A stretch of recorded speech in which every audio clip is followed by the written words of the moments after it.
السلام علیکم۔ آج 14 اگست پاکستان کا یوم آزادی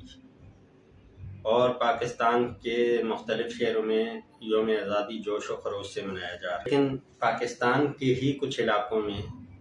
لوگ یوم آزادی کے موقع پہ کالے جھنڈے اٹھا کر پاکستان میں بہت سارے لوگ اپنے علاقوں میں امن و امان قائم کرنے کے لیے ان کو پروٹیسٹ کرنا پڑ رہا ہے۔ اور کچھ علاقے تو ایسے ہیں جیسے کہ ابھی باجوڑ میں ملٹری آپریشن چل رہا ہے، تو وہاں پہ 14 اگست جشن آزادی کے دن کالے جھنڈے اٹھا کر عمر چوک پہ پہنچے ہیں اور وہاں پہ آپریشن روکنے کے لیے پروٹیسٹ کر رہے ہیں۔ جہاں کے مقامی لوگ، جہاں کے رہنے والے ملٹری آپریشن کو روکنے کے لیے پروٹیسٹ کر رہے ہوں، تو اس بات کا مطلب یہ ہے کہ ملٹری آپریشن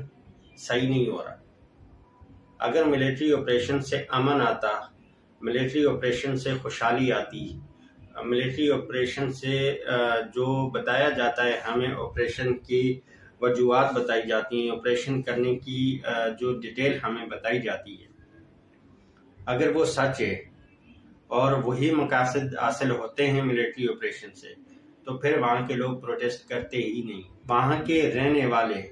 وہاں کے بسنے والے اگر پروٹیسٹ کر رہے ہیں ملٹری آپریشن روکنے، تو اس کا مطلب ہے ملٹری آپریشن سے وہ مقاصد حاصل کیے جا رہے ہیں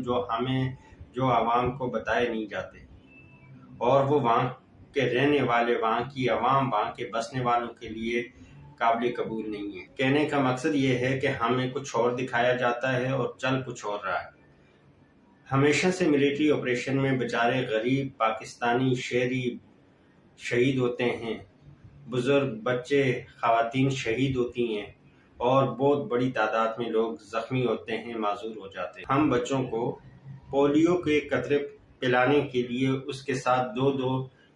گن مین بھیجتے ہیں، دو پولیس والے بھیجتے ہیں، تاکہ وہ جائے، اگر کوئی گھر میں ماں باپ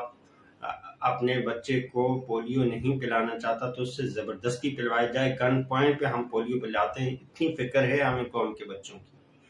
لیکن ہم بچوں کے اوپر بمباری کرتے، زیادہ تر بچے شہید ہو جاتے ہیں، اور جو شہادت سے بچ جاتے ہیں وہ معذور ہو جاتے ہیں، زندگی بھر کے لیے وہ معذوری کی زندگی گزارتے ہیں۔ سمجھ میں نہیں آ رہا ہمارے ادارے کیا چاہتے ہیں۔ ایک طرف گن پوائنٹ پہ پولیو پلایا جاتا ہے کہ ہمیں آپ کے بچوں کی فکر ہے، اور دوسری طرف ہمارے ہی ملک کے بچوں کو شہید کیا جاتا ہے اور ان کو زندگی بھر کے لیے معذور کیا جاتا ہے۔ اللہ رحم کرے اور اللہ ان کو ہدایت دے۔